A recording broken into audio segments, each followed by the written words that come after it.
dominação dentro da Câmara e que impossibilitavam qualquer tipo de modificação que fosse estrutural, passando exclusivamente pelas apostas todas colocadas ali, eu fui modificando a minha forma de entender, inclusive, qual é o papel de um parlamentar e de um mandato de um deputado federal que se queira militante, né? Ô Glauber, o que é hoje no Brasil você ser um brasileiro radicalizado?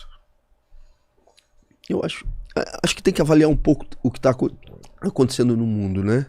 Até para eu conseguir exprimir o que eu acho que é essa radicalidade política à esquerda. Você tem uma consolidação da extrema direita que é evidente. Ninguém discute mais, a extrema direita está crescendo no mundo ou não está crescendo? Ela está crescendo. Ou seja, ela tem consolidação nos mais variados países, a começar pelos Estados Unidos. Você tem um abraço que é dado entre a chamada velha direita ou a direita da ordem e o social-liberalismo, alguns chamam de esquerda moderada ou centro-esquerda, esse abraço tentando evitar o avanço dessa extrema-direita.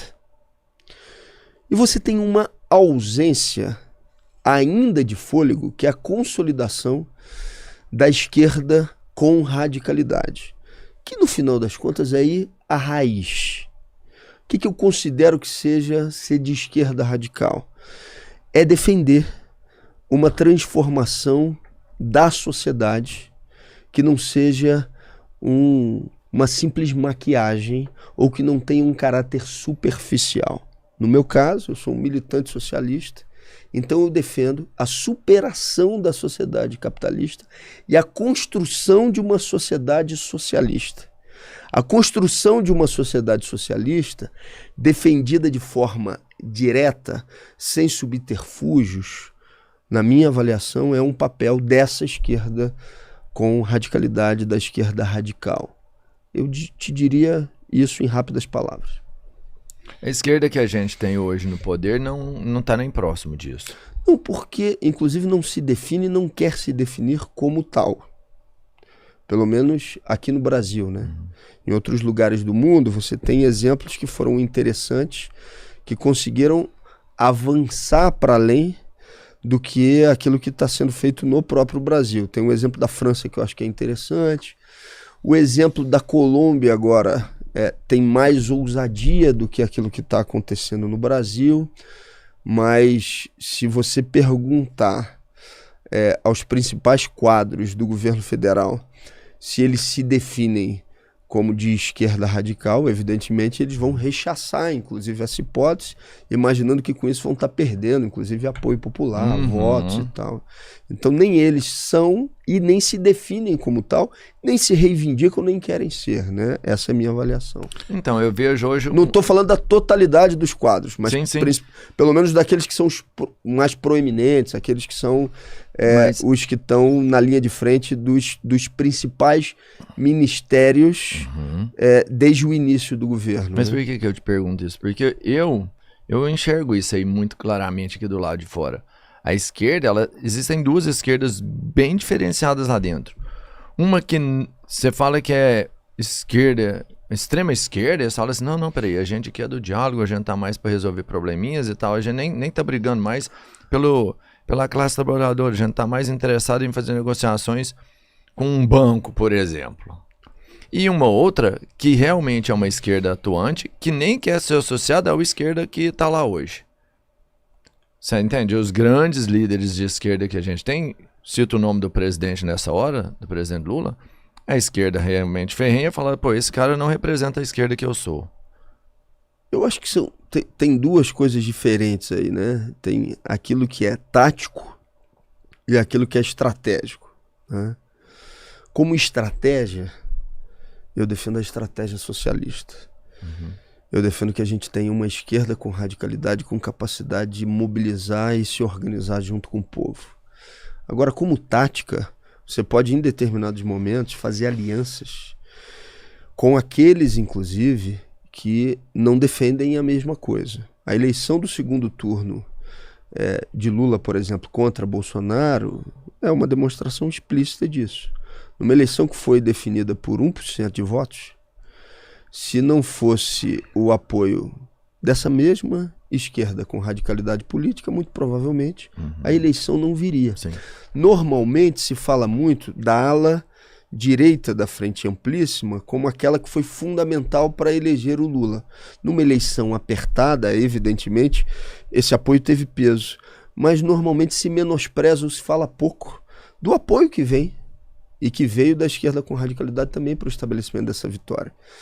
O problema é quando aquilo que é tático se transforma na estratégia, ou seja, você deixa de buscar o que é a superação de uma sociedade capitalista, a construção de uma sociedade socialista, você passa exclusivamente a ser um moderador ou um consertador daquilo que, no final das contas, do jeito que está, não tem conserto. Né? De todas essas frentes, qual que você acha que fala melhor com o brasileiro hoje? Então, é difícil dizer isso pelo seguinte, ou responder a isso. Porque se você for fazer uma avaliação direta dos problemas do brasileiro, você vai dizer que, e eu vou afirmar, que o brasileiro espera uma resposta direta aos problemas da sua vida, e quem pode dar essa resposta direta é uma esquerda que tem a radicalidade. Por exemplo, o fim da escala 6x1. O fim da escala 6x1 veio como uma demanda da base. Quando o Rick começa a puxar esse movimento, quando vem um movimento pela vida além do trabalho, ela não foi, num primeiro momento, acatada, aceita ou até estimulada pelas figuras que compõem as organizações partidárias ou o governo. Isso veio como uma mobilização de base muito forte. E essa mobilização de base ganha o povo e faz com que as estruturas tenham que se movimentar também para que aquela pauta possa ser... para que aquela pauta não passe a desgastar quem está nos espaços institucionais dizendo que não está dando a devida importância a ela. Agora, a esquerda com radicalidade política, desde o primeiro momento, quando a coisa ganhou força, que ficou evidente, foi junto com a pauta, fez a defesa da pauta. Então, se você perguntar para um trabalhador brasileiro se ele prefere uma posição mais moderada em relação ao fim da escala 6x1, ou ele prefere defesa do fim da escala 6x1 com a manutenção dos rendimentos, ele vai defender essa posição. Eu te digo sem medo de errar que quem tem condições ainda de organizar de uma maneira mais efetiva aquelas que são as insatisfações da classe trabalhadora com o sistema, é o que ainda está por vir, que eu considero que é um projeto radical. Eu concordo com você, mas eu fico pensando por que a gente continua errando tanto, assim, sabe? Eu acredito que o trabalhador, ele quer uma mudança rápida, urgente. Eu acredito, ele precisa, mano. Eu tá acredito foda. que o brasileiro, assim, é muito louco isso também. Eu até queria saber a sua opinião, porque, assim, cara, eu tô com 46 anos, 45, 6. E eu paro pra lembrar, assim, quando eu era jovem, eu tinha uma vontade louca de mudança, assim, sabe? E era uma vontade muito boa, que fazia eu ter sentido em buscar cada vez mais isso. Mas aí, de repente, chega um momento da minha vida que eu deixo isso de lado e vou cuidar de outras coisas. E aí, hoje, nesse momento, eu olho e falo, pô, nada mudou, eu preciso fazer algo. E começar a sentir isso de novo é bom pra caramba. E eu acho que muitos brasileiros perderam também esse sentimento, que eu não consigo entender o porquê, né? E você pega a classe política hoje, recente a gente teve um episódio com uma pessoa do PT, e ele vira e fala que a esquerda radical do Brasil hoje, ela tá presa no tempo, tá lá em 1917, na Revolução Russa ainda, que os tempos são outros. Essa esquerda radical precisa acordar. Eu não vi a declaração, mas os problemas, as dificuldades, o drama, o processo de exploração, as dificuldades em se conseguir o básico só se intensificaram, né? Ou seja, hoje você tem um cenário de exclusão brutal no mundo, e no nosso país também a situação não é diferente, né? E você tem um conjunto de instrumentos que são utilizados diariamente para a manutenção dessa exclusão, desse processo de exploração profundo, agudo, né? Então acho que reivindicar ou olhar o que foi a Revolução de 1917, a Revolução Russa, é bom, ou seja, porque isso serve de estímulo para aquilo que precisa fazer e gerou influência na militância e na nossa luta até os dias de hoje. Nós não temos problema em olhar para o que aconteceu em 17 e dizer que isso serve como influência para a nossa atuação e para a nossa militância, inclusive para a formação das nossas organizações políticas. Provavelmente, eu não vi quem falou, mas provavelmente para a organização política, inclusive, dessa figura pública, ou dessa pessoa que disse isso. 1917 teve muita influência, nenhuma dúvida sobre isso, né?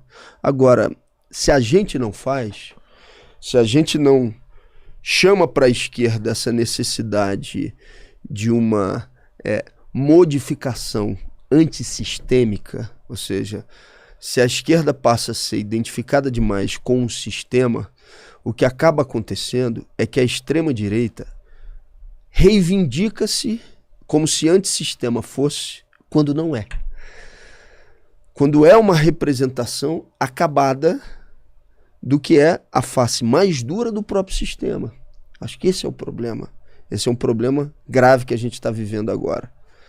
Bolsonaro não é um cara fora do sistema, pelo contrário. É um cara que se tornou palatável, inclusive, ao sistema para se eleger presidente da República, quando anuncia publicamente uma figura como Paulo Guedes, né, para assumir o Ministério da Economia e tocar uma agenda de privatização e de entrega de tudo. Ao mesmo tempo, aquilo que ele apresenta na forma, como se fosse um cara que fala o que vem na cabeça, que não deixa de dizer o que sente vontade de dizer, tenta vender uma imagem de que é um cara por fora do sistema, quando só foi eleito presidente da República porque do sistema é. Ter uma esquerda que represente esse enfrentamento de fato ao que é o sistema, né, na minha avaliação, uma necessidade que se impõe. O que